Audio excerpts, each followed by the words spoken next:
This is always the most nerve-wracking part, just waiting for people to hop on. So I'm going to light my pipe up and wait for some of you to come on, and then we'll start talking. That makes sense.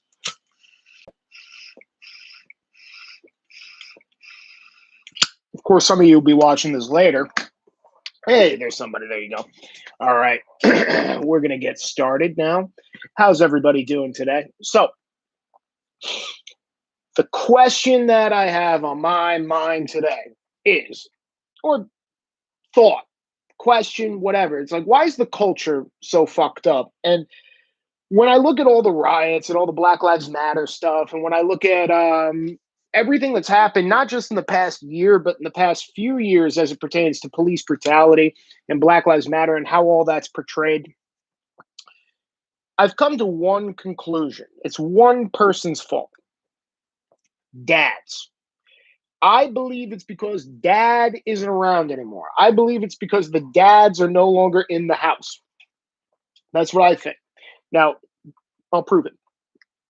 I think that the problem is whether you are an affluent, stereotypical white person or you are, some guy who grew up in the ghetto as a black person, I believe that the net negative effect of our whole culture glorifying single moms, and there's nothing wrong with single moms.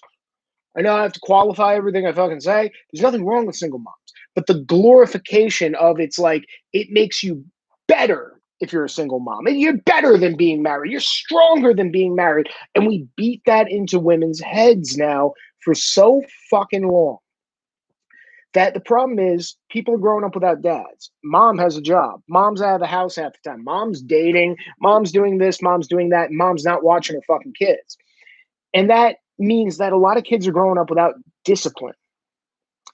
Do you notice something when you watch the way certain people treat the police on camera? On fucking camera. So you could only your guess is as good as mine what they do when they're not on fucking camera.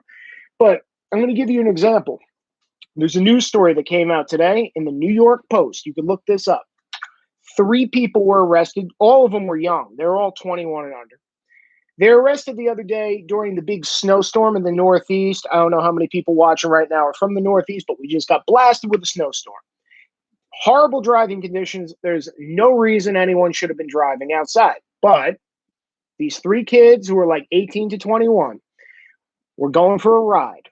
Okay? They ended up all getting arrested because they got their car stuck in the snow. The driver lost control, ran into a snowbank. While they were stuck in the snow, a cop comes by, see if he could offer assistance. They said, yeah, you could offer us assistance. Help dig our car out. Cop goes, I'm not the snowplow. I don't dig out people's cars. You're going to need a tow truck. They said, no, you're going to help dig us out. They start arguing with the cop, yelling at him. These, keep in mind, 21 and under, 21 to 18, arguing with the cop.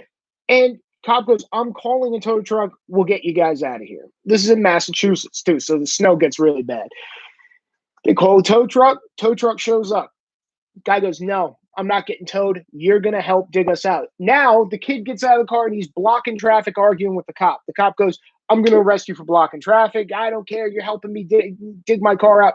Cop goes to arrest him. His friend gets out of the car, punches the cop in the stomach. Look it up in the New York Post. I swear to God. So he goes, okay. And I guess there's more than one cop at the scene at this point. They go, well, now you're under arrest. Now the girl gets out of the car. She intervenes and thinks that she's going to stop it. She gets arrested too. So that's 3 people in Massachusetts now who were arrested because a cop wouldn't shovel their car out. Now, I think about this story. And please comment and feel free to tell me what you think about this story, because I don't know how old everybody is today. I'm in my 30s. I'm on the wrong side of 30. When I was 21, when I was 18, if a cop showed up anywhere near me, yes sir, no sir. Yeah, I was a shithead, by the way. Most of us were little shitheads at that age anyway. But in my wildest fucking fantasy, in my wildest dreams, I would never go, it's a cop. I'm going to show him what's what. I'm going to be the tough guy today. I'm going to tell him, nah, no, you dig my fucking car out, you fucking mook cop, you fucking piece of shit. Are you out of your fucking mind? Are you out of your fucking mind? What? Who would do that? Who would even think, hey, this is a good idea? And let's play the situation out.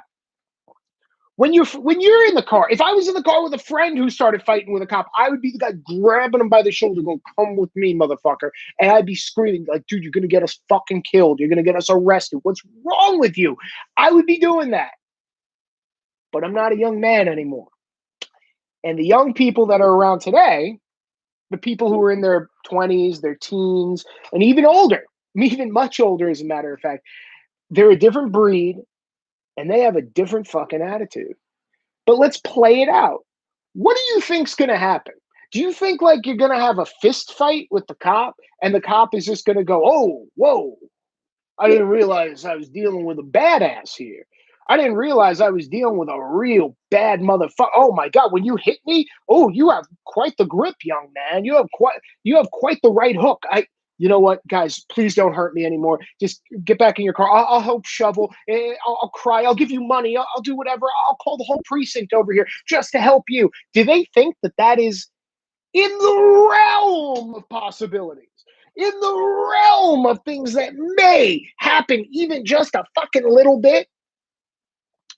Yes, they do think that that's in the realm. Why?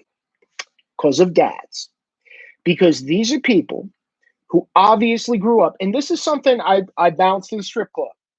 You know, I worked the door at a strip club, and it became our go-to thing to say between the bouncers, where every time some guy came in treating us like shit and talking to us like "Meh," and not listening when we asked him to do things, we would always go, "Didn't have a dad, dude.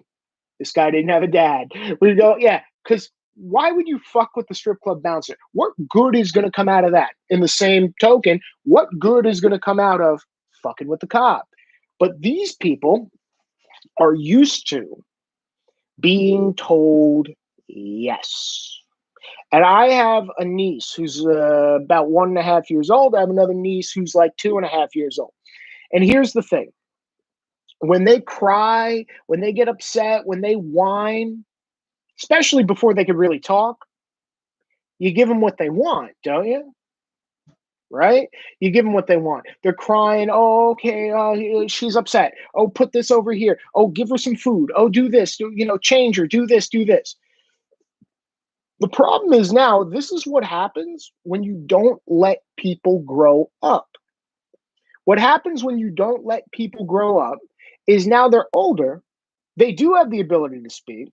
They do have the ability to articulate themselves. The only problem that they're now having, as we could all see, is that they don't have the capacity to understand the word no. And one of my favorite performers of all time, the great Gene Simmons from Kiss, once said, "I said no. It's just as valid of an answer as yes." He's right. If somebody told you yes to something you wanted, you wouldn't continue arguing with them, would you? No, of course not. But when you say no, "Oh, come on," and they whine and they tell you everything. And the problem is, especially girls now, girls all think they're badasses. Girls all want to like fight people now for some reason. They all think they're Ronda Rousey. They all think that they're the girl from Kick Ass. They all think that they're a Marvel comic book character, and they have no capacity to understand what it's like to actually get punched in the face. And good. I hope they never do, because I've been punched in the face plenty of times, as you could probably see. It's been redecorated once or twice in my life. I know what it's like. That's why as I got older, the whole "let's get into a fight for no reason" thing didn't really appeal to me anymore. Because I'm like, fighting isn't fun. You get punched in the face, you get your nose broken, you get a black eye, it's swollen shut. Everyone asks you about it constantly. It's a pain in the ass and it hurts no matter what. So if you want to get into fights, okay, great. But to me, that's a young man's game. That's a guy in their 20s goes out looking for a fight. Matter of fact, I don't even think there's necessarily anything wrong with it. It's somewhat of a rite of passage. The problem is now we have the girls doing it too. The problem is now we have girls who are also looking for a fight. Now we have girls who think that they're tough and that they could take on anyone because they're going to turn into, Atomic Blonde and do some helicopter kicks and just start whipping people's asses. And the reason why they think that is because it's how they're raised. Now, when I see not just like George Floyd or a Mike Brown situation, but when I see the way people sympathize with the way people talk to cops, and people get this, and part of it's the media's fault. My God, we all know the media is garbage. The media is fucking terrible. Give me a like for knowing that the media is fucking trash, because we all fucking know. But people get a movie in their head when they hear a story. So a story comes out and it's a white cop shoots black man, and people go, oh, and then they picture this theatrical thing happening. They picture like this innocent black man walking down the street, minding his own business, just trying to make it in this world. And the evil cop, the racist white cop, comes up to him and goes, "Hey, buddy, not in my neighborhood." And he goes, "Sir, I'm just trying to feed poor children. Please let me go. For my house is just a bitch down the street." And he goes, "Not a chance. Get on the ground. Do what I say. I'll kill you right here. Matter of fact, I'm going to kill you all day. I've just been waiting." Boom. And that's literally pretty close to what a lot of people picture happens in all these police brutality cases. I know cops. I know bad cops. I know great cops. Most cops are great because you know why? It's like people. Cops are like people. I always thought of them like people. Most people are pretty good. How do I know most people are pretty good? They leave me the fuck alone, right? That's how I gauge if somebody's a good person or a bad person. If you leave me alone, you're okay in my book. If you bother me, you're an asshole. If you won't stop bothering me, you're a problem. We have a lot of problems now. And I also, I am broadcasting to you today from the illustrious hood of New Jersey. I live neck deep in the hood, and I've lived here for years. And I like my neighbors, and everyone around my neighborhood's good. I've had a couple little incidences here and there. Nothing crazy. One or two things that were a little bit crazy, but nothing really focused too hard on me, except for like maybe one little thing that went really bad. But for 5 years, that's a pretty good run. That's how I look at it. And I see that there's no dads in the hood. I mean, the movie 8 Mile. Remember the movie 8 Mile? They even like made fun of the rapper at the end who Eminem says like, "Oh, and you had really great parents, and you grew up, and your parents have a good relationship with you." And it was something that we all were supposed to laugh at in the movie. Like we all got it. Like, and I didn't go, "What the fuck is that supposed to mean?" I grew up with two parents. And I heard the word no a lot, and I learned to understand it at a young age. And even then, I didn't always understand it, and I could be a shithead little kid. But I heard it, and I knew what it fucking meant when I heard it, right? Well, it's a thing, like a badge of honor in the hood. Like, I don't know my dad. He's not around. Like, that makes me even tougher. The hood is basically picture prison without prison. That's the mindset everybody has. I have a friend who calls it prison brain. He says, yeah, it's prison brain. You have to acknowledge everyone you walk past in the street. People walk close to you and like stare at you and like try and intimidate you. They want to see if you're a punk. They want to see if you're going to do something. There's people who walk around together just looking for trouble, like literally just walking around like 3-4 people in a cluster, just looking to kick somebody's ass. How did they get that way? Well, because I think that the culture that they live in perpetuates not having a two-parent household. So what you have now is an exhausted mom who probably is working, and she might not be working. She might just be collecting benefits and welfare, which is just teaching these people that, oh, yeah, there's no way out. You just have to collect benefits. You have to collect welfare. You have to collect food stamps. And your mom still, even if she's collecting all this, might still be somewhere working. So as you're growing up, you don't have a dad in the house. They're ignoring the kids. Sometimes you have other family, but that doesn't replace your mom and dad. And by the way, lest you think I'm picking on black people or people from the hood here, couldn't be further from the truth. The same thing happens in the upper class suburbs. There's no need to have the family legacy anymore. There's no need for mom and dad to stay together. The divorce rate is through the roof. And when these families have money, they don't have a problem getting divorced down the road. And now you have your mom has a fucking boyfriend. You have your dad has a girlfriend, probably 15 years younger than them. And they're running around doing what they do. Oh, and they're both working. So they're not in the house. You're being raised by a nanny. You're being raised by this. And you're not hearing the word no. Because when mom and dad are in the house, they want to make nice to you. They want to be your buddy. They want to be your friend. And they're not being a parent to you. Either they're ignoring you or they're kissing your ass, but they're not being a parent to you. That's the problem. That when people get pulled over by cops, now they're in a situation where this person pulling you over is not your mom. This person pulling you over is not your dad. This person pulling you over has no incentive to kiss your ass. And to give them attitude.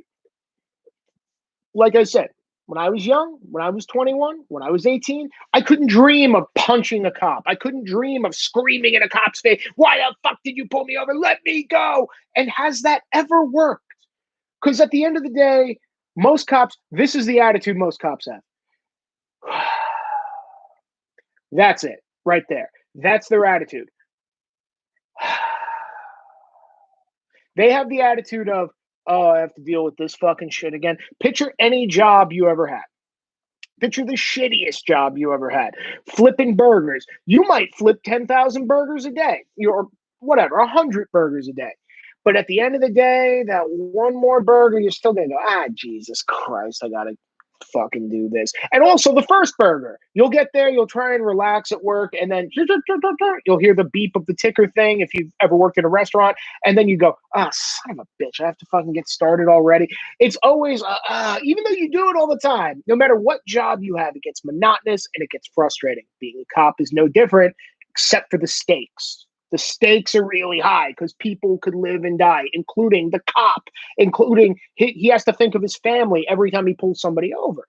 Like most of us don't know what that's like, unless you're in the military, unless you're a veteran. Then every time you leave wherever you leave to go out and do even the simplest of things, today could be the day, or today could be the day the guy standing next to you dies, and maybe you feel responsible for the rest of your life. It's a fucking horrible psychological thing to put yourself through, but yet these people do it. You couldn't pay me to be a cop or a teacher. It would never fucking happen for me in a million years, because to me there's no upside. You don't get paid a whole lot to do either. You can't really do much of anything that isn't going to piss the majority of everyone off, especially if you're a cop. Everyone seeing you all day doesn't want to see you for the most part, unless it's like a horrible special crimes thing where the people are going, "Oh, thank God." And even then, you're seeing these people on the worst day of their fucking life. And you might get killed, and you might defend yourself, and you might get fired and go to jail. And not because of I broke protocol. You could sit there and go, I did it by the book. The guy did this. He pulled a knife out. I told him to stop. He wouldn't stop. He ran at me, and then I shot him. And they go, "Yeah, but some guy videoed it from across the street, and you can't really see the knife too good in the video. So we got to fire you, and now we're going to arrest you for murder on top of it." And it's one of these things. Like when I see the cops in the George Floyd case, when I see the guys in Atlanta by the dude who fell asleep in the Wendy's parking lot and whatnot, I have to think to myself, and this is the question I always ask the people who go, "Yeah, those asshole cops." I go, do you think when they pulled that guy over, they were like, "We're going to kill this guy today"? Probably not. Matter of fact, more than likely not. And I don't know them personally, and they haven't been on trial yet, so I really can't say until shit comes out. But I could almost guarantee that even the cop who had his knee on George Floyd's neck, as tragic as that death was, there was a lot of variables going around at the time. Some of those variables were things like his blood was filled with fentanyl and meth. He also smoked weed. Who gives a shit about weed? But his blood was filled with fentanyl and meth. He had COVID-19. He was working himself into a panic attack. He was resisting arrest. He kept flopping on the ground. He's screaming he's claustrophobic. He demanded the cops put him on the ground. The cops did everything he said. You would think the cops were his fucking butler, the way they were like, okay, we'll put you here. Okay, we'll do this. And then it's like, if you're going to lay on the ground because you won't get in the police car, I mean, shit. If George Floyd got in that car, he'd be alive today, probably. Right? Or alternatively, what I think the mistake the cops made in the George Floyd case, just from what I know about the case, they should have taken him and rammed his ass into that car. When he went up claustrophobic, they would go, fuck you, son. Get the fuck in the car. If they did that, that would have been 2 seconds of pushing this guy into the car, locking the doors, driving to the precinct, and it would have been done. No one would have died.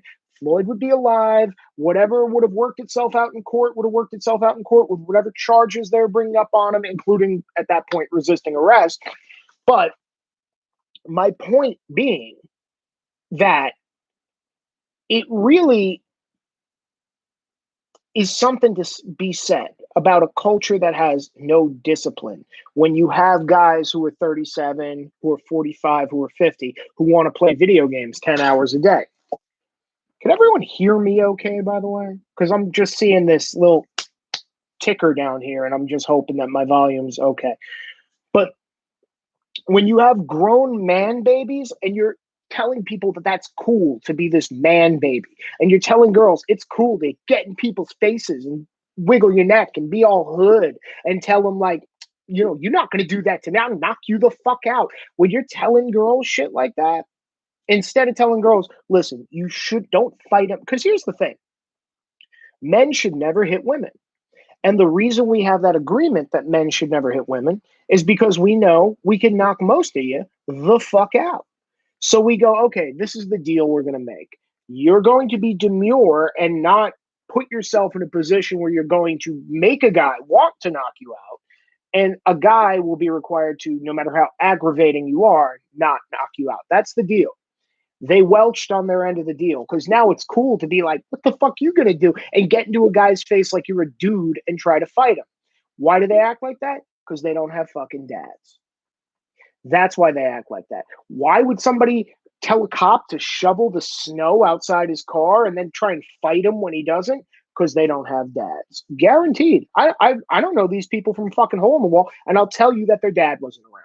I'll tell you that they didn't have a good dad, at very least. They didn't have somebody around to be like, you don't fucking act like that. Like, I'm talking, that happens when you're 3 or 4. Your dad smacks you in the back of the head and goes, what the fuck's wrong with you? What are you doing?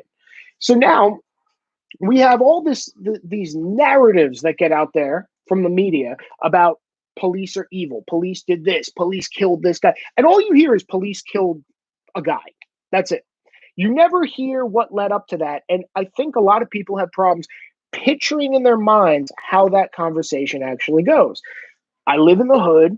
I walk down to the convenience store all the time, and I watch like guys smoking weed right in front of the cops, get married, be a good daddy. Yeah, 100%. Get married, be a good dad. It's not that hard. And I honestly don't think even like raising kids is that hard if you already know how to be a man and how to be a woman. Like, if you know your role and how to bring your child up in that role, I think they turn out to be good people in society. What they don't do is they don't turn out to be like someone who goes, well, when I get pulled over by a cop, let me tell you what I'm going to do. And this is the problem. I've talked to people in the hood. Matter of fact, there was a guy who I lived with him for a little while. And he was telling me how he talks to cops. And he was telling me how, man, cop fucking pulls me over. I fucking get in his face. And he was like half black, half Puerto Rican.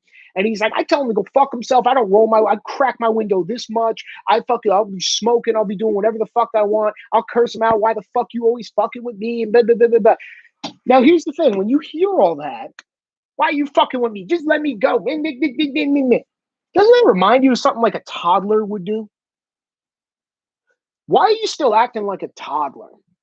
Oh, by the way, here's the end of that story. That guy who lived with me, he's now in jail for triple homicide.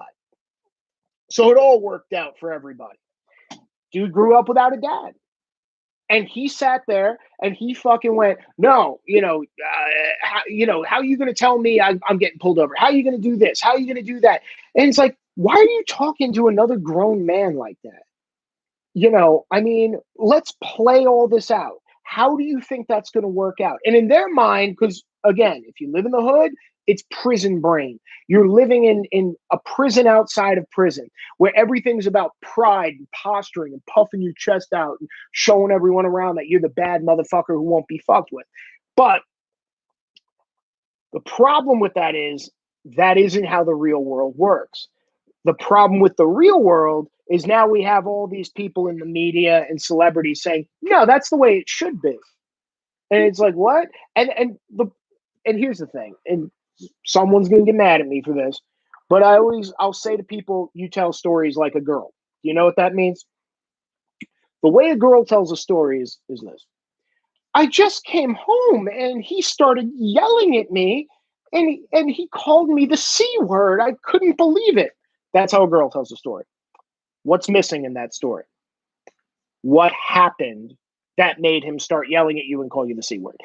Girls tend to leave out all the parts of the story that make them look like shit. They don't bring up the part where, well, yeah, I came home and all my clothes were on fire in the bathtub. And I said, what the fuck did you do? And she said, I read your text, you son of a bitch. And I went, well, what text? That's my sister. And you went, fuck you, you piece of shit. You have a small dick. I'm like, you're a fucking cunt. You set my clothes on fire.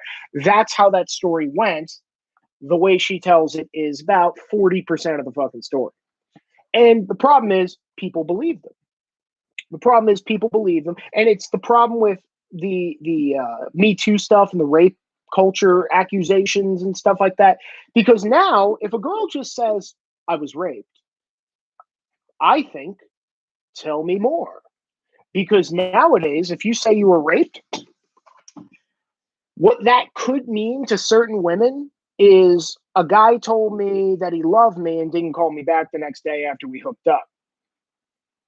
Yeah, that happens. Guys will say things to get in bed. It happens. It's one of the reasons why dads were teaching their daughters for years, don't just, and moms too, don't just throw it around for everybody.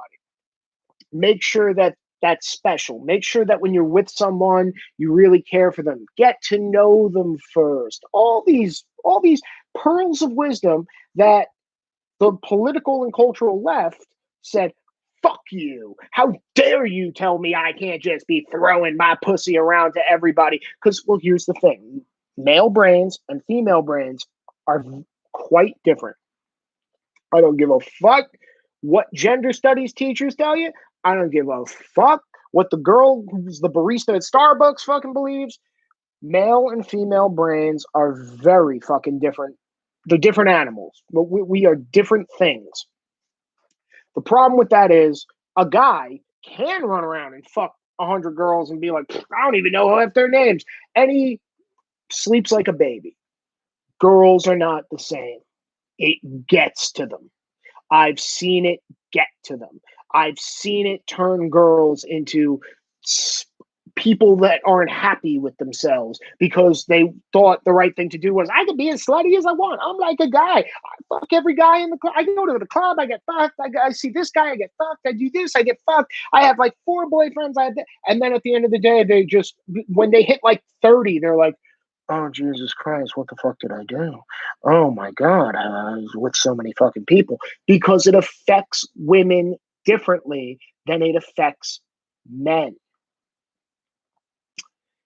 That's true. It's the fucking God's honest truth. And we're not raising girls to be girls like that anymore. We're telling them you can be with as many guys as you want, sweetie. And it's like, what? You're telling little boys to act like little girls, and you're telling little girls to act like the worst characteristics of men.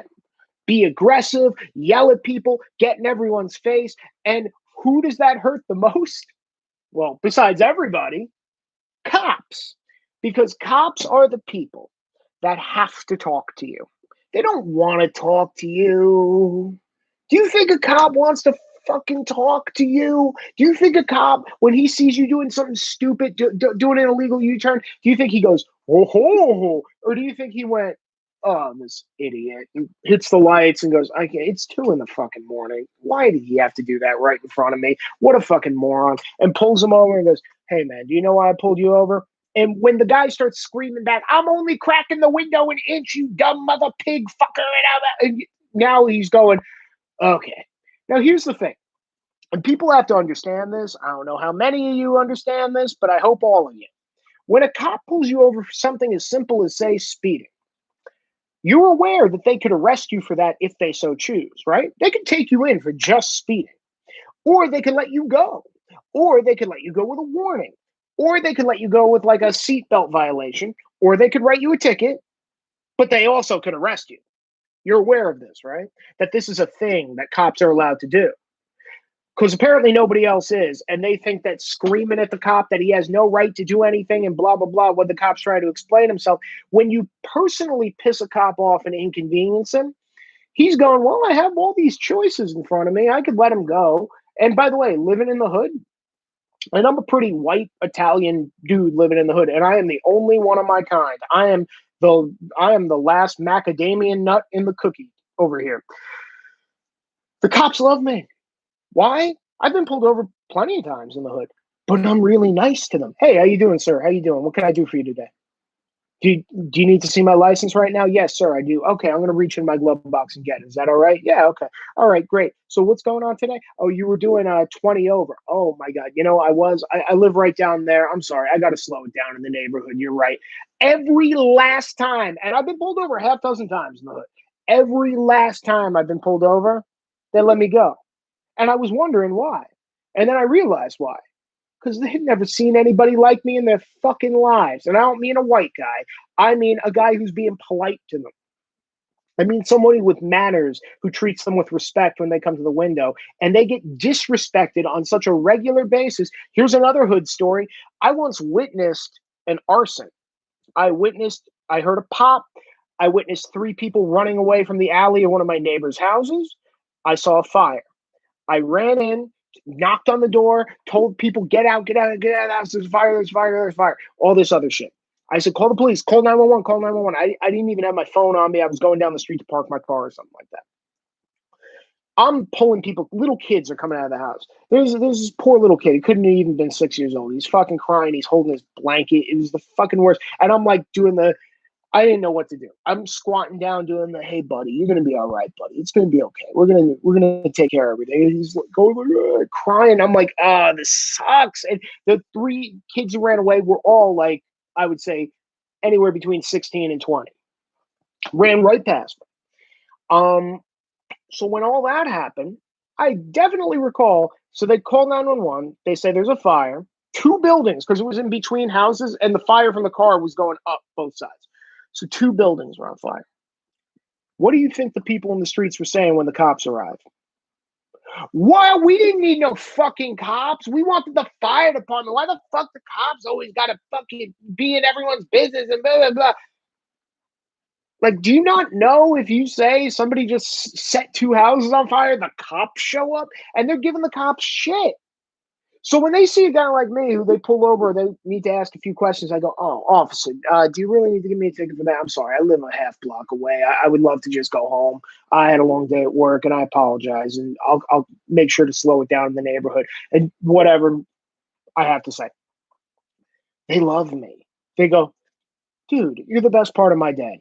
Thank you. Thank you so much. My God. By the way, all black cops, every last one of them, in the town that I live in is black. Every neighbor I have is black. And yet, why am I getting away with so much stuff? Is it my white privilege? No, because when I walk to the convenience store and I see guys in a cloud of weed smoke doing it in front of the cop, and the cop goes, guys, what are you doing? Really? Are you? And they start going, fuck you. I'm not doing nothing. And leave me alone. Why can't I? Blah, blah, blah. And they're screaming at the guy. All you're doing now is pissing the cop off and making his job harder. And now he's going to sit there and go, you know what? I got to take you guys in. Because even if they couldn't take you in for the weed thing, they escalate it to the point where they're screaming, they're yelling, they're running away, they're pushing, they're fighting, they're doing all sorts of crazy shit. And by the time it's over, the cop's like, well, now I have no fucking choice but to fucking arrest you. This is what happens in all these cases. Can you imagine how the George Floyd thing would have went down if when that cop approached the car, let's say everything happened up to the point where the cop showed up. Floyd rolled his window down, go, yes, officer, can I help you today? Yeah, we heard that you were passing a fake $20 bill. Well, let me explain that to you, officer. Actually, I got it back with some change. I don't even know how he got the fake money, but he goes, I got it back with some change. I'd be more than happy to make a statement on it. I'd be more than happy to tell you where I think I got it, but I'm really not sure. I don't know what to do about that. And can you please help advise me? Okay, well, I need you to get out of the car, sir. Yes, sir. I'm going to get out of the car. Do you need me to get my wallet? My wallet's in the glove compartment. Whatever. There'd be no problem. Instead, the window's up, the cop's banging on it, and he's going fiddling with God knows what. And it's like, oh, okay, well, he didn't have a gun. You're right, he didn't have a gun. But you know what? It's not like he wasn't a convicted felon, and he fucking was. He was a guy who used to have a gun, and he held it to a fucking pregnant woman's stomach once upon a time. So it's one of those things like him having a gun. It's not like it was out of the question that he would have a gun. No, it's in the question because he did have a gun once upon a time. So even if you go, he was the nicest guy in the world now, well, he wasn't always the nicest guy in the world. And the cop doesn't know who the nicest guy in the world is or who the worst fucking human being he's ever fucking seen is when he shows up to knock on the window of your car. He has no idea. But when you're rude, when you inherently refuse to have manners with people, then fucking look at me for fuck's sake. I'm a big booga booga guy with fucking tattoos and a crazy beard and a mohawk and shit like that. And I am jarringly polite and capably violent.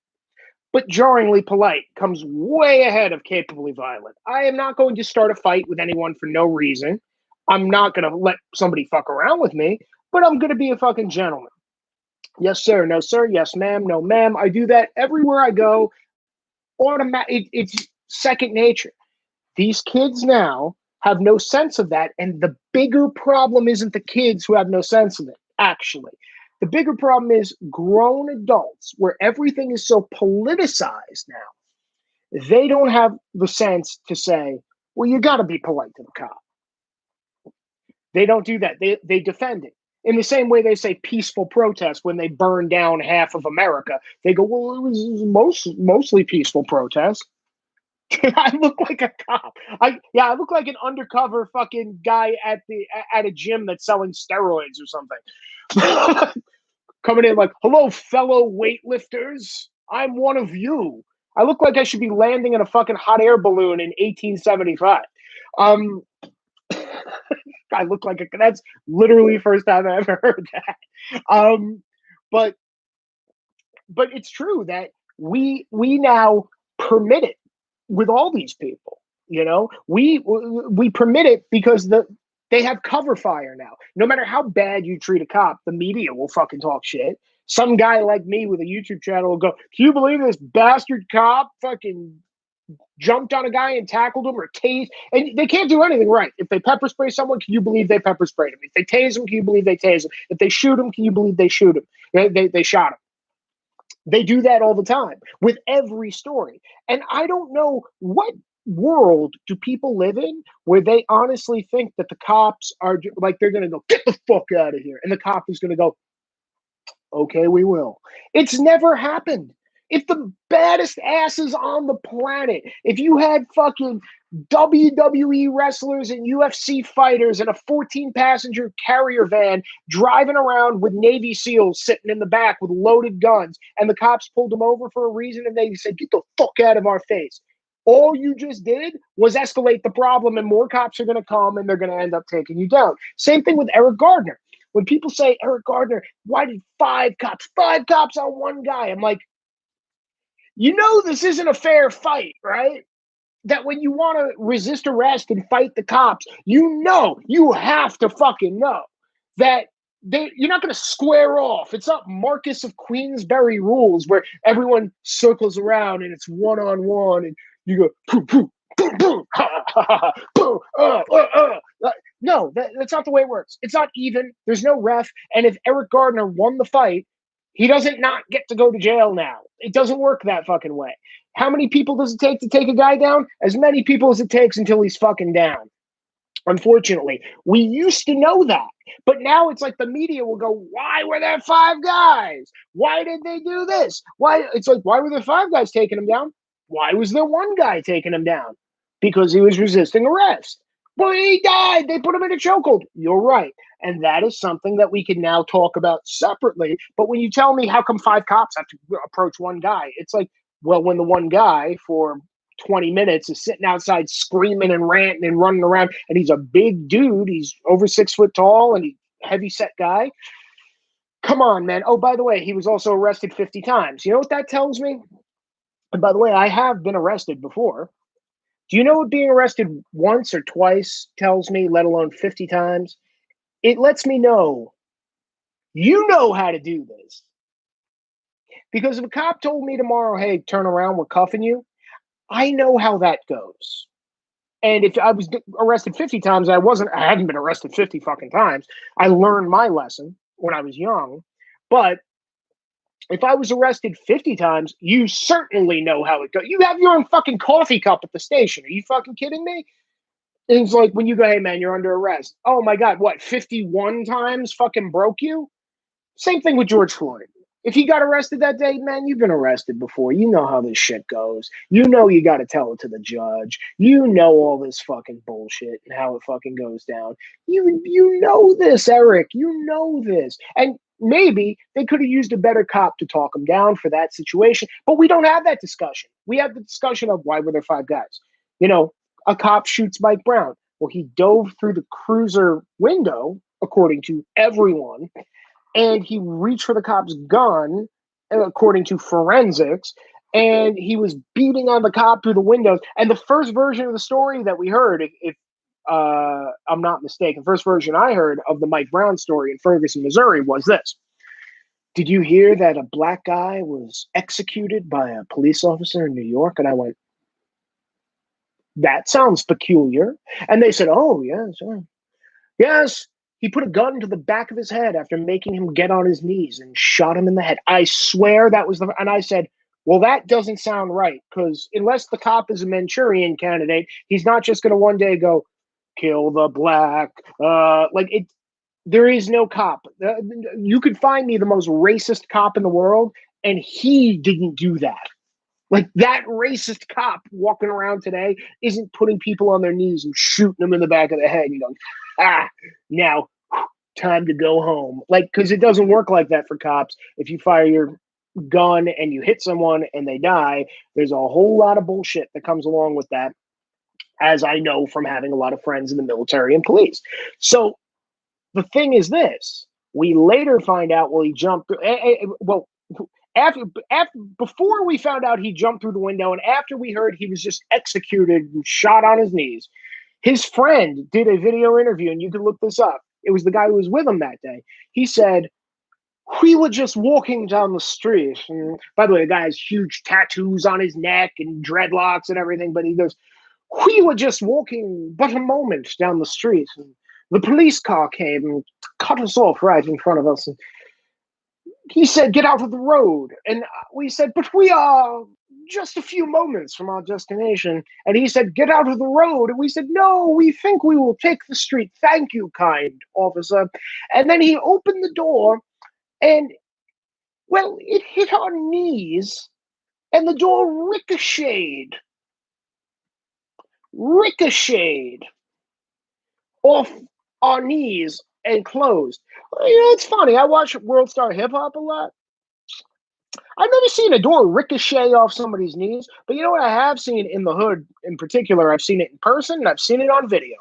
I've seen the cop go to open the door and the dude kick the door back on him. And then I've seen dudes jump through the window of a cruiser and start doing this. And then when they realize, oh shit, this guy has a gun, they reach for it, which is what happened in this case. Then, after all that, the cop was still saying stop.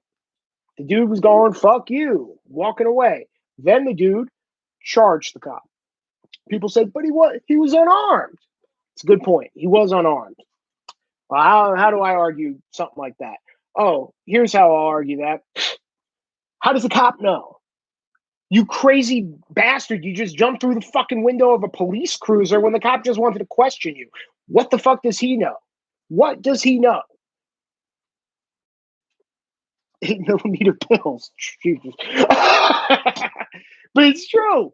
What does the cop know that you don't have a knife in your fucking belt? Does the cop know that you don't have a gun in your fucking sock or whatever when you're running towards him? Does he know he's not going to get stabbed? Does he know that he's going to fucking see his kids later? So he has 2 seconds to make a fucking choice. A gunshot already went off in the cab of his car, pulls the gun out and shoots him. We later find out that he also strong arm robbed a guy that day. None of those facts matter. Mike Brown is the result of not having a dad. And the rest of these motherfuckers not having dads, when I say these motherfuckers, I mean everybody. I mean the world, 60-something% divorce rate. The rest of these motherfuckers not having dads make them sympathize with that guy instead of going, hold on, you were giving shit to a cop? Like, because that's the problem. If you don't know how to deal with your dad, you're not going to know how to deal with a cop. If your father tells you no, and by the time you hit a certain age, you just can't comprehend that what no means, and you have a temper tantrum and you think it's making you look tough to be out on the street whining and going, "Man, fuck you, why you funny with me?" Now, here's the flip side of that coin. The suburban guys, a lot of white kids in the suburbs, are going through the same shit, as I said. They have parents who are divorced. Dad's dating fucking 20-year-old. Mom has her fucking aerobics instructor that she's banging. They both have jobs. They're workaholics. The kids are left alone. They never hear no either. Now you get these little white kids who go up to Columbia University, who go to NYU and whatnot, and they are not so different from the guy who grew up without a dad in the hood. So at the end of the day, my point is, it's not a color problem. It's not a class problem.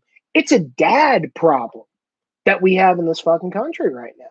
And I think a lot of people are in denial of that because that's the thing. Fathers are getting the shit end of the stick when it comes to, single mothers are great and all this other horse shit. But nobody ever talks about, like, listen, you need a great dad there too. You need a mom to nurture you, a mom to teach you, and a mom to educate you. Forced monogamy. Yes, I guess they'd have to. I think they'd have to do forced monogamy at gunpoint at this point. Jesus Christ! But it's the truth. Like, it's like you need to, at some point. I'm not saying don't sow your oats and hook up and get good at fucking.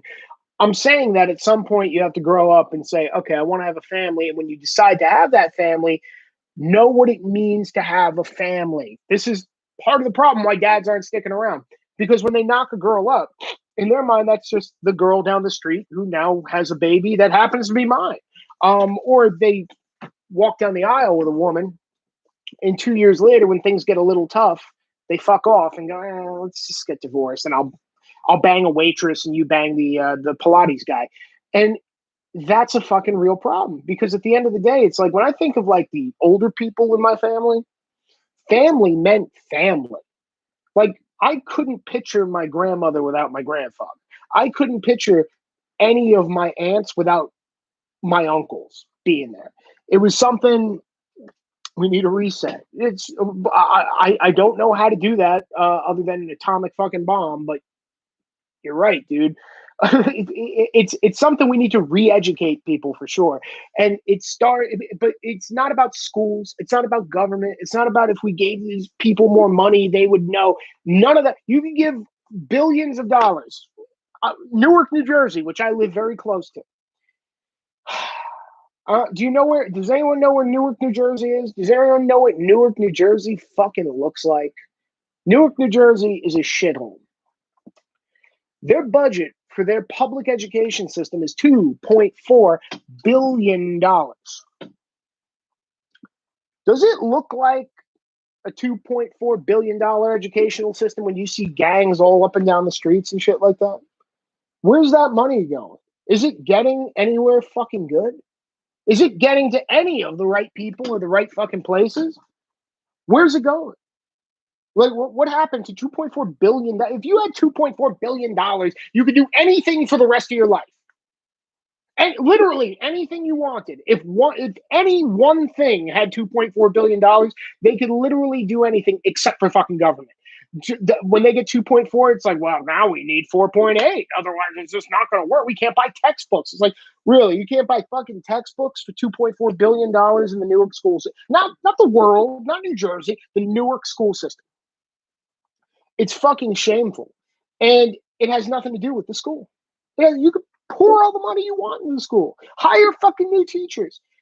If you don't have, if everyone doesn't have their shit together at home, you could have all the great teacher. Like when Hillary Clinton, by the way, wrote a book called "It Takes a Village to Raise a Child." Do you know what she means when she says it takes a village to raise a child?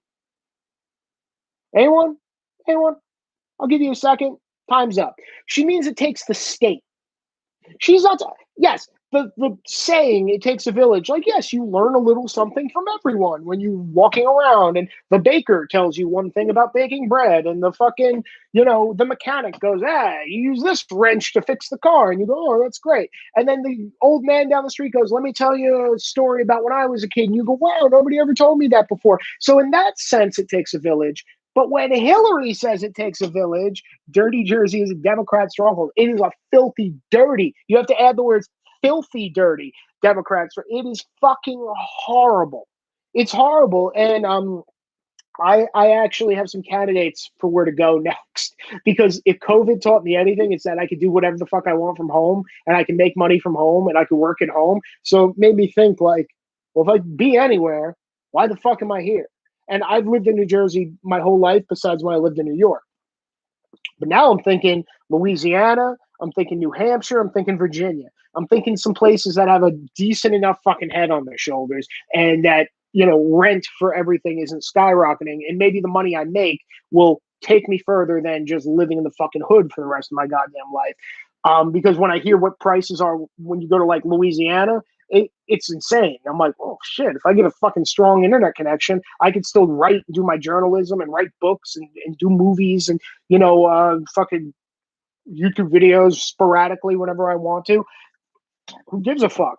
If I could stream Netflix, I think I'll be fucking good. And Southern girls fucking love me. I'm a Jersey 6, I'm a Louisiana 10. Trust me on that shit. Trust me.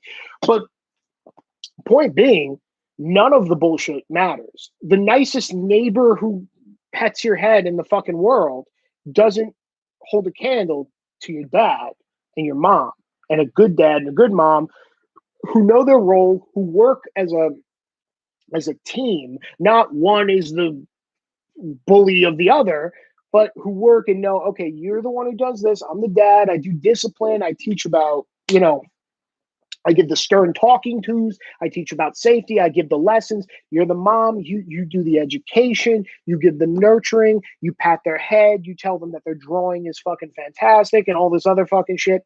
And I'm the dad. I'll teach them the dad stuff, and I'll teach them what a man should be and be their example of what a man should be. That's where we should fucking be at. That's where we should be at. And nobody is ballsy enough to answer that fucking question. Nobody is ballsy enough to fucking actually stand up and go, hey, we're fucked because the dads are gone. We're fucked because even the men that we have now play video games 12 fucking hours a day, and they're not men. The men that we have now are obsessed with fucking Batman movies and shit like that. I like Batman movies too, but when they're like, I'm part of geek culture, when your dad is dressing up to go to Comic-Con by himself, Jesus Christ. I saw a fucking liberal in Washington Square Park in New York wearing a tie-dye shirt. He was 55 years old, and he's drawing with chalk, and he wrote like Black Lives Matter in a big fucking thing, and I'm just watching him. I actually think I might have it on video. And he's writing the names of like, Sandra Bland, Mike Brown, and he's doing the Trayvon Martin and putting it all around in this chalk thing. And me and my friend Steven, who's with me, we were talking about it. We go, that guy's like 50. And we were like, yeah. And he was like, shouldn't he have kids? Like, is there a kid not catching a baseball somewhere on a Sunday afternoon on a beautiful day because the dad went, no, sorry, son, I have to go down to Washington Square Park with my chalk and fight for social justice. You know how it is. And the kid's just sitting there with a glove and a ball going, Yeah, Dad, I know social justice. Okay, I'll stay here. Like nobody's actually fucking raising their kids. We didn't do nothing. No, it's true. We didn't do nothing. And he's like, that's the thing. Nobody has any responsibility, and it's Dad's fault. And you know what? If you have a kid, stick with that fucking mom. If she's a fucking nightmare of a human being, stick with her anyway. We'll see what happens. And I mean, they was kings.